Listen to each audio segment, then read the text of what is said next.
What is going on, my today people? My name is Wendy, and I really appreciate you all joining me yet again for another. Now, on today's episode, we're going to be talking about what I believe is going to be the most controversial case and complex that we've seen in this country since Trayvon Martin, George Zimmerman, right? And that's the Jordan Neely NYC subway choking death. At this point, if you haven't seen it or heard about it, I'm sorry to say, but you're living under a rock. But I'm going to give my take on it. So if anything, you'll get updated. And for those that do know about it, y'all know my take is typically unique. Some will say, some have said, whatever. Also, now this situation is it's to the point now where it's it's getting beat on like a dead horse. But that's the John Morant situation. Yes, he is at it again. For those who have heard my previous episode, if you haven't, go back and just listen to them all until you find it, and just keep listening from there. You know what I mean? But yeah, I still have what I believe to be a somewhat unique take on that. So I can't wait to give that to y'all. And lastly, I'm gonna try to keep it short, y'all. Lastly, I want to talk about the effect that music is having on our youth. Clearly exhibited in people like John Morant, but everybody's bringing up like NBA YoungBoy and stuff like that now. But there's clearly an effect that hip hop is having. And before y'all go ahead and say, "Oh yeah, it's been happening for a long time," rock music and all this, blah blah blah blah blah. Rock music is not the most popular genre in this country right now.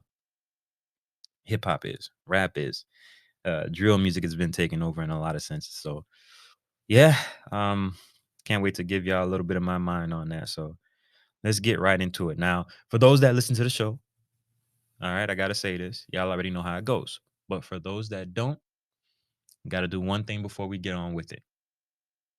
Dear future robots. Dear future robots. Notable figures in tech speak to their worst fears being that the industry itself could be causing damage to society. Some even being quoted as saying the AI could go way wrong. Now, is this because corporations can't figure out how to control you? If that's the case, do they ever? Hmm, I guess that remains to be seen. Let's start the show.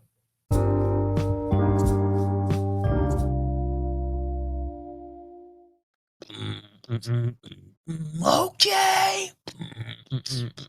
Y'all, I do not know why, but I'm just in a Little John, a crime mob, Nuck if you buck mood. I don't know. I really don't know what it is. It might be because I'm pissed. Y'all, I'm not gonna front. I'm kind of pissed at myself, man. Realistically, right? I'm joking, but I'm serious at the same time. Y'all, I done succumb to the pressure of these American corporations, man. They done got me, y'all. They done got me. And I'm not even speaking of the typical like sneaker, but all this crap. They done got me for a long time. I get it, but I'm speaking about technology. I done upgraded my family to the new phones. I'm not even gonna mention the phones or the companies because they don't pay any ad dollars. But yeah, they done got us, man. I saw an advertisement talking about how much money they were giving for my 3-year-old phone. So you know, my mindset was, yeah, I should probably get it before it's worth even less. Uh, these old phones ended up paying for the new phone somewhat, so it was kind of like whatever, I'll do it. But I'm not advising anybody or any of y'all out there to do the same. Fight the power. Hold on as much as y'all can. Don't listen to my don't listen to my hypocritical self, man. It is what it is, man. I'm upset at myself. Like I said, they got me. They got me. But hey, I'm gonna try to hold on to this for like 6 or 7 years. We'll see. We'll see, man. We'll see. Fight the power, right? This whole hip hop episode. Fight the power. But yeah, man. Let's see. How are y'all doing out there, man? I mean, is everybody good? You know how I say it. I really hope y'all are living in your blessings. Uh, I'm doing all right. My family's doing well. We are getting ready for my son's graduation next week. I am very excited about that, man. Got my boy a fit. It's gonna be looking real dapper, real cool. Really excited about that, man. Like, damn, this is being a father is honestly for me one of the most or the most joyous thing in my life, man. It's awesome. This family life is great. I didn't think it would. What I mean. I had no preconceived notions really, but being a husband in a good marriage, good partnership, and being a father to two beautiful, great kids it feels good. I'll say that, but let me stop that. Let me chill out. My daughter is she's doing great, man. She's actually starting to bite. She's been if you do something she don't like or try to get her to do, she'll literally just grab your finger or your body or a body part and try to direct it into her mouth and just chew you. It's not cool. It is very cute though. I love it. But I'm looking at my wife like, "Ooh, what are you gonna do about this? You got any plans?" Yeah, y'all already know how I am with my baby girl, man. I'll discipline my son, and I don't care what y'all say. A daughter's first love should be her father, and the love she looks at when she's an adult, and preferably in her mid 30s or something like that. But the love she looks at for companionship or a husband should be like her father, if not better. So that's where I'm at with it. It is what it is. So yeah, my wife has a uphill battle with figuring that out. I'm just joking. I'm just joking. My wife listens to this, so I'm just joking. But I'm serious at the same time. Love you. um, Last episode, I spoke to a few people post creating it and putting it out. But I spoke to how that episode took a little bit out of me, man. It was, man, I don't know if it was just that I had missed so much time in between those two episodes, but man, it took a lot out of me. I'm not gonna front. I really didn't expect to get back to recording this quick. I was thinking about possibly putting like 10 days to 2 weeks in between, just because of the demand of my life, me doing this all by myself right now, and et cetera, et cetera. I'm a busy, busy dad. You know what I mean? Um, but we'll see. We'll see. Still looking for a capable editor or somebody who even just has the skill and wants to join a team. I got plans for where I want to take Dear Future Robots, and obviously, you need a team. It's really hard to do it on your own, and yeah, I definitely attest to that. But we growing, and I'm gonna take it as far as I can by myself. So we'll see. But hit my line if you're out there, and nah. But let's go ahead and get started with the show, man. Let's get into scrap metal media, y'all. All right, let's go. Scrap metal media. Welcome to Scrap Metal Media, where all news is two-faced. Take it or leave it. Now, in the introduction, I spoke about what I thought was going to be, or had potential to be, the most complicated or just complex trial of this generation outside of the George Zimmerman trial. All right. Now, there is, not to my knowledge at least, no trial date set for Daniel Penny. Uh, but we should be getting one soon. He got money for some real good lawyers now, so I would expect them to push it a little bit. But hey, we'll see. We'll see. That's what I would do if I was the attorney that he has. I don't even know which attorney he has. I'm not sure if that information is out there yet. And for those who don't know, Daniel Penny is the former U.S. Marine the media keeps putting out there uh, that is being charged with choking Jordan Neely to death. All right. So for those that are unfamiliar with this whole situation, Jordan Neely was a homeless man a 30-year-old homeless man at that, on a New York subway station that had apparently been aggressively shouting at passengers. And Daniel Penny, and I must mention two other passengers, two or more other passengers decided to take action uh, or take matters into their own hands and subdue Mr. Neely. Daniel Penny, though, is charged and is about to stand trial because he decided to put Jordan Neely in a chokehold for more than 15 minutes. That's according to reports, right? You have witnesses. It's gotten out that some witnesses have actually said that Daniel Penny snuck up behind him like he was some cat burglar or something like that. All right. So for those that are kind of squinting or looking at that kind of like or thinking it's strange, you're not alone. I've never once been on a subway and thought about choking out the crazy person, or the person that you can tell is homeless. And Jordan Neely is a prime example of how much our country cares about the homeless population and how much our country cares about children, right? Because he was a forgotten child. For those that don't know, again, uh, Neely's mother was murdered when he was 14 years old. All right, look it up. Her name was Christine Neely. She was killed at their home, and uh, and she was killed by her boyfriend. And he was actually convicted, and he reportedly stuffed her body in a suitcase and left it under a bridge. I'm only 36 years old, and I remember hearing about this case. It made national news. I remember hearing about it when I was younger, right? But guess what? That wasn't all. The murderer's trial. His name was Sean Sutherland. That was Neely's mother's boyfriend at the time. Uh, at his trial, where he was convicted, Neely had to testify. He was 18 years old. Now, I lost my mother at 18. I couldn't imagine if it was to these circumstances. My mother died of cancer, and I know the toll it took on me mentally. Right? It made me a very angry person.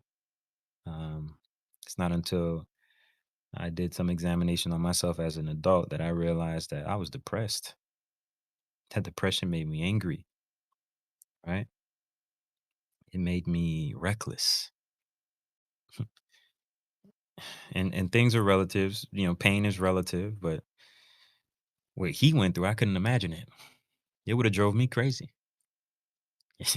It would have drove me crazy. And I'm not his psychologist or psychiatrist or whatnot. I don't, I don't know if he had a therapist or was seen by a therapist at some point or diagnosed. Um, but you can kind of tell when someone needs it, right? It's a tough one. Daniel Penny, the killer, he's gotten over $2.5 million in support money from people all over the country. I'm not even gonna assume uh, to know how much melanin the previous owners of these dollars have in their skin. And I'm sure there's some people that would be perceived as black that have donated money, but I'm sure the vast majority of them would not be perceived as black or considered black. And it is what it is. We don't want to make this a situation about race. Let's keep it a situation about laws. All right. Let's if anything turn it into a situation or um, about the overall morality of our country. All right. Um, there's no rules, no situations that are gonna fix this. I mean, there's nothing that's gonna bring this man back, and there's nothing that's gonna. Uh, you can't go back in time. It would have made sense for somebody to try to pull Penny's, tight grip on that chokehold a little loose within 30 seconds or 10 seconds, maybe. Wouldn't be having this conversation. He wouldn't be uh you know, he's on bond, but he wouldn't be facing trial and a possible at this thing maximum of 15 years for this second degree manslaughter charge, which is a felony in New York. I don't know Daniel Penny. I don't know anybody that knows Daniel Penny, so nobody can speak to what he is or who he is as a human being. The media keeps trying to craft that by saying, "Oh, he's a former Marine or he's a hero," and all this kind of crap. Um, that's that's a whole bunch of malarkey. That's what I'll say to that. Um, uh, I don't know how they teach it in the Marines, but I think anybody with a brain and decency would know that holding somebody in that position that tightly. From the little bit I seen from the video, I wasn't about to sit there and watch the whole thing. You already know I don't like watching snuff films. Uh, yeah, you should know that you're a little too tight on that. You should know that. Okay, I mean, it looked like in some of the stills that they had that he was kind of staring Neely in the face at times. So I can't speak to his mind. I can't speak to hey he wanted to kill him, but it looked like it. Allegedly, it looked like it. Looks like that guy who we know the guy. Let me give an example, but it looks like that guy that buys a gun and just can't wait to use it. He can't wait to show it off. This seems like this guy learned a new move or was practicing it in jujitsu class. A lot of them like to do jujitsu now. They want to feel like they, the balance of power they can. But he probably picked up a new move and wanted to try it out. You know, are we going to be able to have the courts uh, look at his search history? You know, get his computers. And I'm not even a lawyer. Why am I saying? How am I able to say this? I mean, we'll see how good the prosecution is, the DA, uh, and I'm sure Daniel Penny's going to have a great defense. You know, uh, I'm sure he's going to have a superstar team. But if I can give anything to the conversation, uh, prosecution team, look at his computer, look at his search history. All right, confiscate his phone, look at the records. What has he been using to entertain himself? What kind of uh, content has been uh, forming his persona or personality? What's been brainwashing him? Is he watching a lot of what's buddy's name? Andrew Tate? Is he watching a lot of Alex Jones? Is he a Trump supporter? Is he into a lot of white supremacist ideology? Is he a hip hop fan? I don't know. Like, you guys are gonna need to figure a way to paint a picture that's accurate in regards to this man's personality, right? At least that's what I would do. Yeah, I need to go to law school. What am I doing with my what am I doing with my time? But yeah, that's what I would do. All right, because there was actually a case that was kind of similar. It happened in 2016 in Culver City, California, and the guy in this case, who I don't think anybody would look at him as anything less than a hero, or a good bystander, good Samaritan, whatever you want to call it. But his name was Adrian Kazmeric. It's Adrian Kazmeric. Now, he's of Polish descent. This man damn near has a holiday in Poland now because of him. But he stepped in a situation that looked really dicey. This looked like it was going to be a fight. There was video where you actually saw the beginning of it and the end. But there was a guy on the subway that was getting ready to fight. He took his shirt off. He was ready to swing on somebody. You had other bystanders that were looking like they were getting ready to jump in when the guy swung. But to stop all of that, Mr. Kazmeric got up, walked up behind the guy, put him in a chokehold right quick. And Kazmeric was a bigger dude. I think he says he's about 6'3", 230 at that time, at least. Uh, he grabbed the guy, put him in a chokehold, and the guy was real small. The guy seemed maybe 5'9", 5'10", maybe. And he looked like he was 140 pounds soaking wet. But he was put in that chokehold by Mr. Kazmeric, and Mr. Kazmeric maybe held him for 5 to 8 seconds, as far as I could see in the video. That's all it took. He went limp, went to sleep. Nobody could watch that video and say, "Oh, he just killed him." No, he went to sleep. He immediately let him go when he went limp. And when he did, Buddy caught his breath. All right, Mr. Kazmeric got up and just kind of held him down. That's it. That's it. He held him down until the authorities came. All right. So he de-escalated the whole situation. He realized the man's humanity. He didn't kill him. He let him go and just held him down. So there's examples of how this can go. There's examples on how it went. And guys get lauded as a hero. And it is kind of disgusting too when you think about it. Even when I'm explaining this past story to y'all, but it's kind of disgusting when you see how it's being flipped in today's society, like today's zeitgeist. Uh, you know, this man actually was killed, and people are like, yeah, Ron DeSantis is out there. Yeah, I support him. I try to warn y'all about Ron DeSantis, huh? Nobody wanted to believe me, huh? I'm telling you. But hey, I'm definitely gonna keep my eye on this whole situation and update y'all with everything that is pertinent.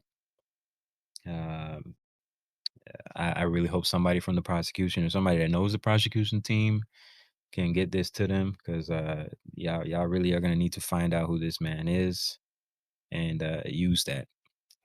Because if he doesn't get jail time, I guarantee you it'll be worse than if he does get jail time, right? You might have a few uh, radicalized racist dummies go out there, January 6th type people go out there and cause a little bit of mayhem, shoot a few people, maybe. This is America, it happens. But if he were to lose, or if he were to be found innocent, I think that'd be worse. You'll have tons of protests, which people are allowed to. Obviously, this is a quote unquote free country. Uh, I'm not really concerned with the protests. I'm concerned with what comes with the protests. You know, uh, you got all these talk about vigilante. We just seen Kyle Rittenhouse. We're gonna have more Kyle Ritten. He got off. So with protests come more Kyle Rittenhouses. Uh, yeah. So like I said, we'll keep an eye on this. We'll see how it goes. But let's move on. Let's move on, y'all. I hope I'd updated y'all enough. So on to Ja Morant. Yes. For those who have heard previous episodes, y'all know I've already kind of dove into uh, his situation. But nah, he is this is not deja vu. This man is back at it again. I mean, he's back at it again. I couldn't believe it. When he said, "I want to show y'all who Ja is." That's a quote. He spoke in the third. Yes, he did. But hey, I believed him. You know what I mean? I knew he was full of crap, but I at least believed that he wouldn't get caught slipping like this again or do something as dumb again. But lo and behold, uh, a man's gonna prove his stupidity at some point, right? I mean, jeez, I didn't think he was this stupid. I really didn't. You're starting to see a lot of these internet heads try to look for angles, entertainment value. You got JJ Reddick, who's slowly becoming. I'm not gonna say the new Skip Bayless, but he's crafty. JJ Reddick is real smart with his media prowess out here right now, man. Uh, how he looks at different, you know, uh, different angles to attack certain situations. Like, Kendrick Perkins wasn't ready for how JJ came at him that time. If you don't know what I'm talking about, Google it. And these guys on this ESPN show weren't ready for the angle JJ was going to take in regards to this Ja Morant situation. JJ is taking the position of, hey, he's only 23. He didn't do anything illegal. And the NBA rules in regards to this whole gun possession situation, when you're on your own time, is cloudy.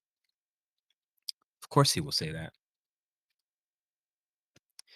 It's not his kids that are looking up to Ja and picking up guns, and it's not his kids.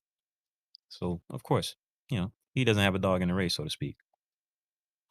Stephen Jackson's position is pretty interesting though because he slipped up. We actually seen him speak, trying to be first at it. We actually seen him initially throw John Moran under the bus, speak to how he's disappointed or whatnot, et cetera, et cetera. Uh, but that's where being first a lot of times works in your detriment because he had to come back out.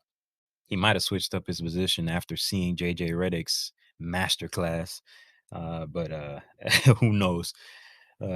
These guys, man, their whole thing is views, and I get it. I got a podcast. Obviously, views will help me keep them coming. Um, I just think there are people that approach presenting stories and media or whatever um, with a at least a base morality, where it isn't just about numbers, but it truly is about informing people, and that's where I'm coming at with it. Uh, I not only want to inform people on certain situations, but I want to give them my opinion, my perspective on it. All right, uh, hoping that my opinion and perspective can help. Knowledge is power. But I've said pretty much all I can say about John Moran. I've had this discussion before, and this is like beating a dead horse. Everybody's spoken up about it. Uh, what this John Moran situation is going to do in this instance or this scenario for me is just lead into the bigger conversation that nobody's really having, right? And that's the conversation about hip hop. Uh, Clearly, John Moran is a big NBA YoungBoy fan, right? Uh, so that's going to lead me right into our main topic of the day, and that's just going to be hip hop's influence on the youth, the effect of music, the owners, yeah, planned obsolescence, maybe. uh, yeah, let's get right into it, y'all. That's it for Scrap Metal Media.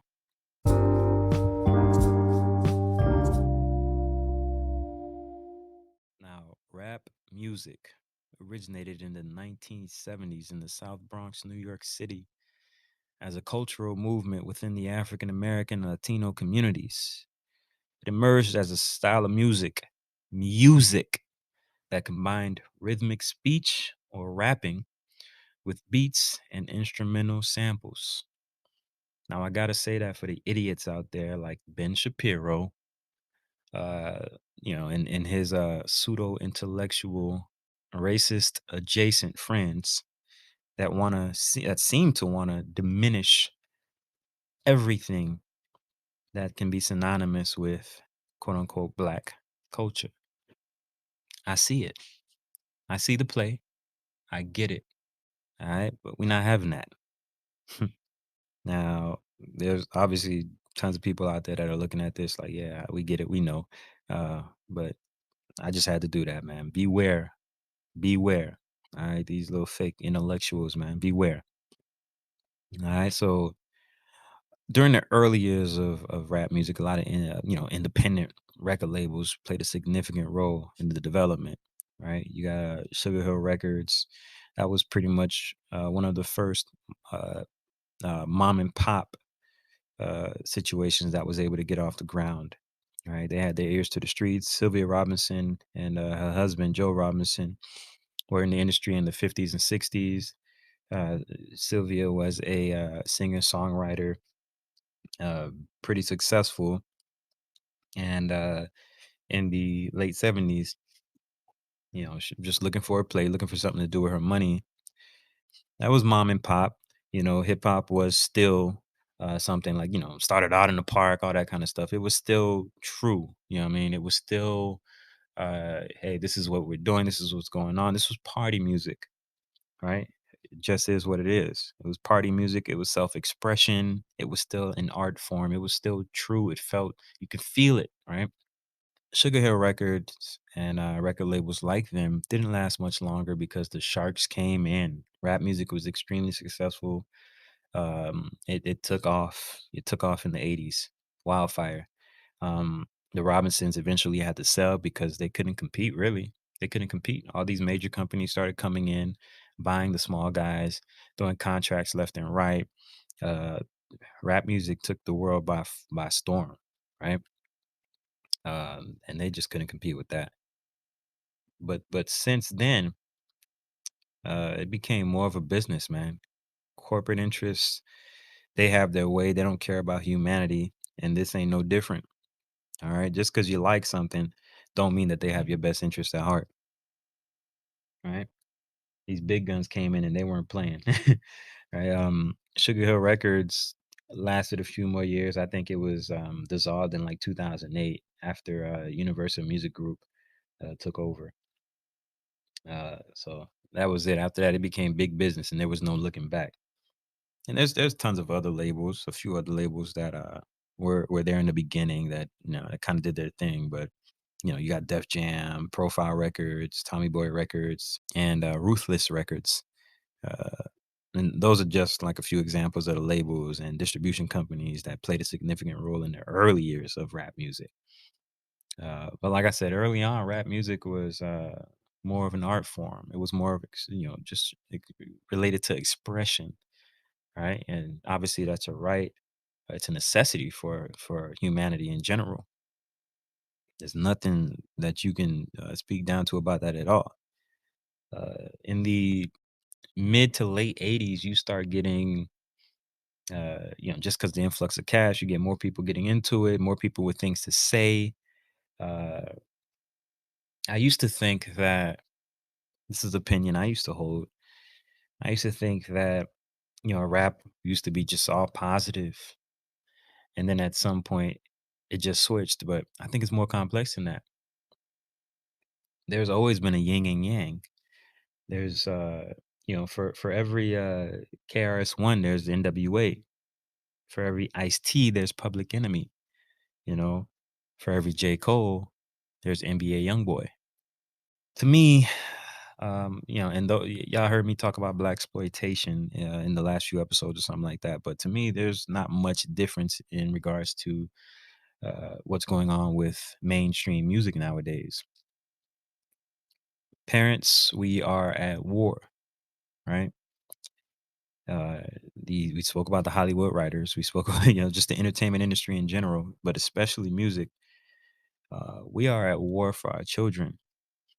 All right, true. We are at war with our for our own minds, really.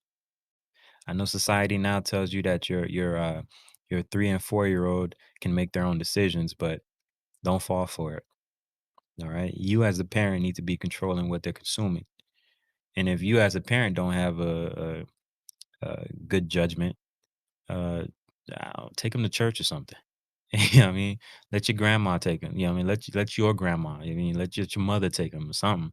Because I'm not gonna sit here and act like all parents are cut the same. That's for sure. John Morant is just an example of a kid that the industry took. You know what I mean? There's so many kids out there uh, that don't have the privileges and just natural or God given gifts that John Morant has. All right, these kids don't have that to survive. Right, and that's unfortunate because there's a lot of kids that he's probably introduced to NBA YoungBoy songs. Everybody's saying everybody's now. Oh, there's a parade in my city. Like, and again, this is complex because it's too easy to just come out here and say, you know what? Hey, rap music is not owned by us. It's run by the Jews and people that it's white supremacy and they just want us. It's too easy to do that. The truth is, it's complex. This is less a conversation about the amount of melanin a person has in their skin and more about class perception. All right. What class they belong to. The haves and the have nots. That stuff Bernie Sanders talks about a lot. I think that's the delineating factor. Because just like you got a Lyor Cohen, that by the way was caught on the Breakfast Club. I don't know if y'all saw that episode. What was it back in? What was it 2017 or something like that? 2018. But it was an episode where they were asking him about, and it's about maybe the 48-minute mark. It's the most recent Lyor Cohen interview. You'll see it when you pull it up on YouTube. He's wearing like a black shirt, whatever. But Charlemagne, it felt like a gotcha question. They were talking about opioid crisis and the influence of drugs and stuff like that on music. And Lyor Cohen was talking about how he thinks it's terrible, right? It's a scourge and all this and that, blah, blah, blah, blah, blah, this lip service. Then Charlemagne instantly switches and says, so why do you sign artists that are pushing this? Why are you pushing artists like that? Lyor was stuck for a second. You know, his mind was going crazy. Probably he had to craft a good comeback. He says he just has mouths to feed. Right? Everybody knows Little Xan. I mean, you just look at Little Xan's story about his manager.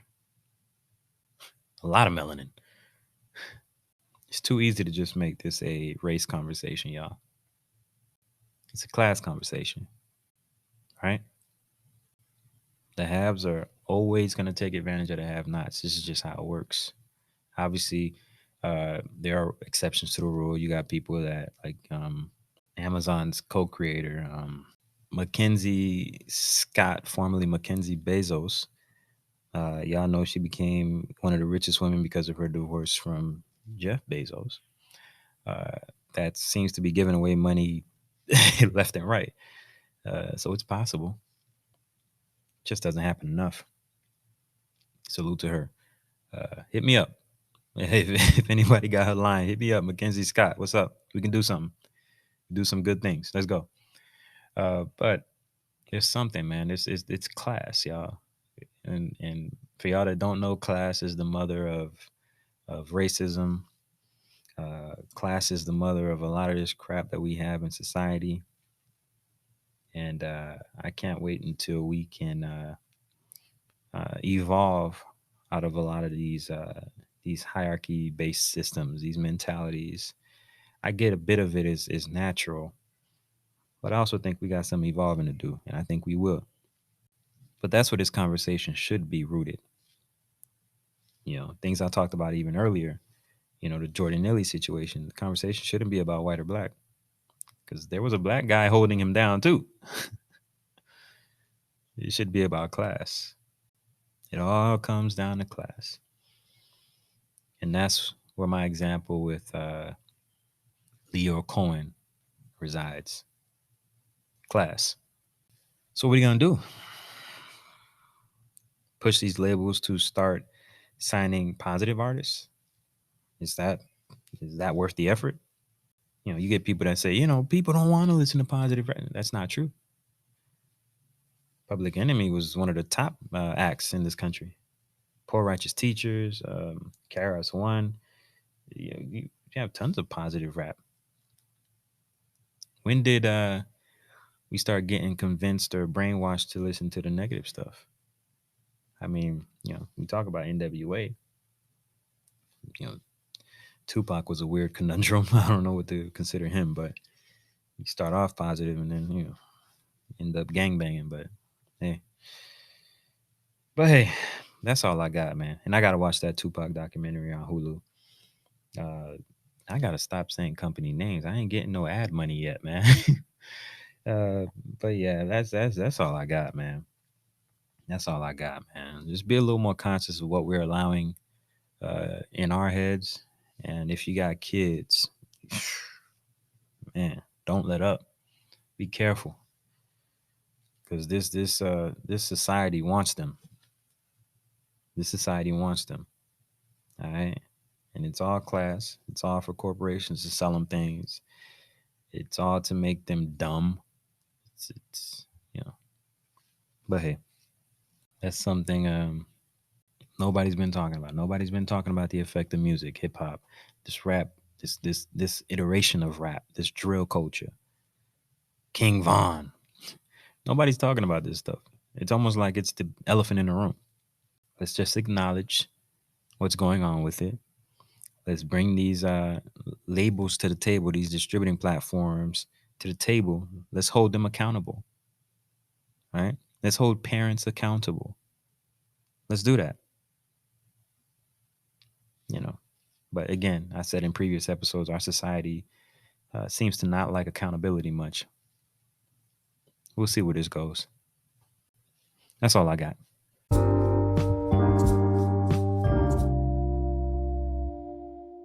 Yeah, that was it. I really hope y'all have fun.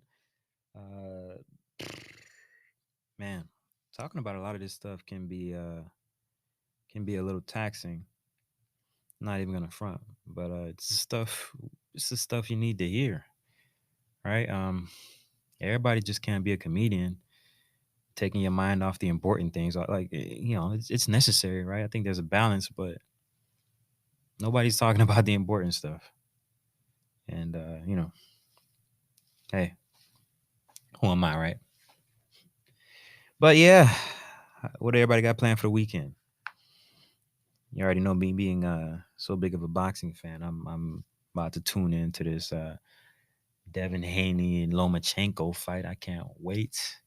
And for for anybody out there that thought I just spoke a little bit of Spanish, I did not. Those are the name of two boxers. And don't worry, I'm still working on this boxing podcast. Don't worry, I'll let y'all know. Don't rush me. Don't rush me, please. But I got y'all. I got y'all. But yeah, just some quick thoughts on that before I close it out. I think Devin Haney jabs him to death. Loma's going to have to try to make this fight physical, which is going to be tough to do with Haney. Amazing footwork, but Haney ain't no slump. He is also a great boxer. Um, I do think this fight ends in a decision for Haney. Obviously, there's a chance Loma sneaks one in. His best bet, in my opinion, is going to be to try and make it physical. Him being the smaller guy, it's going to take a lot. But his best bet is going to be to step in, go through the jab. If he can, go through the jab and pray for that hook to fall. Because my boxing people out there know Haney does not have the best chin. I mean, I've seen him get rocked several times. So that's going to be Lomachenko's best bet. Go through the jab because you're not going to be able to really avoid the jab. Just go through it and put your best shot, put your best shot on his chin. But hey, that's really all I have. Let's go right into bet by bit, y'all. Why not?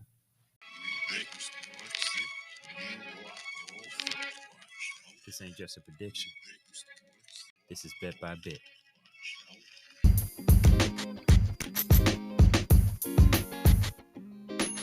The bet by bit prediction of the day is within the next decade, we will have a society where the internet is policed, regulated, controlled. And you know what? I'm looking forward to it. We live in a country where you can buy kids on the internet. I rest my case. Imagine what goes on in most of the rest of the world. We have examples of countries that almost seem to have morality clauses built in their DNA. You say certain things in Australia on the internet that they deem insightful or whatever the case is, they'll come to your door.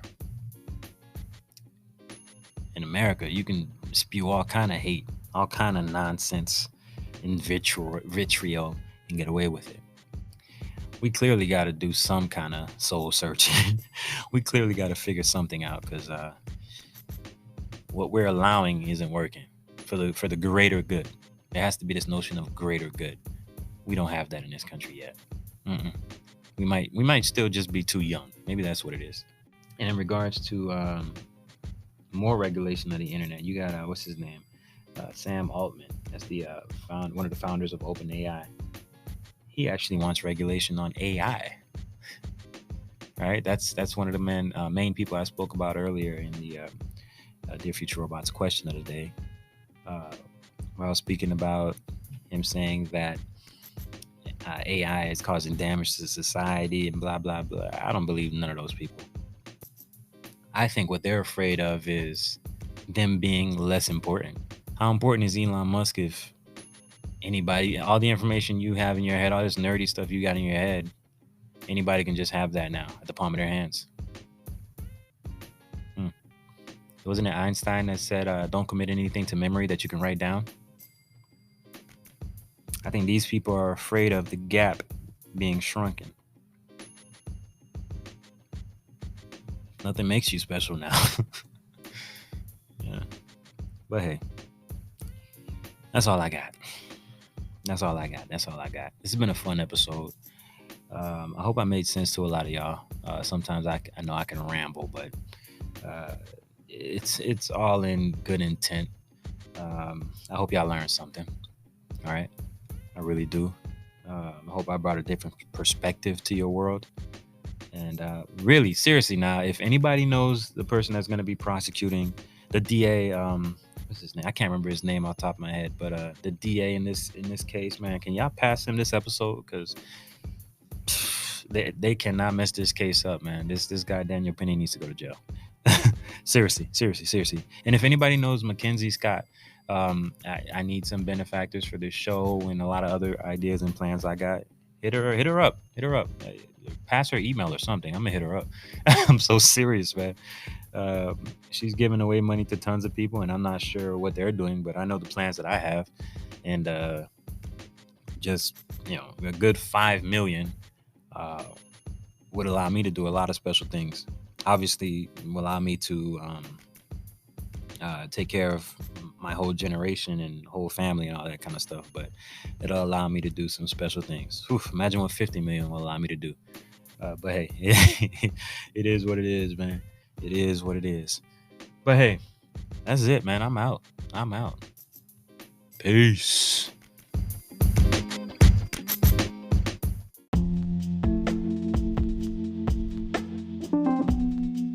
And we are just universes crashing. Just do your best to leave a mark. Also, subscribe, comment, and leave 5 stars. This is Wendy, signing off. Dear future robots, peace.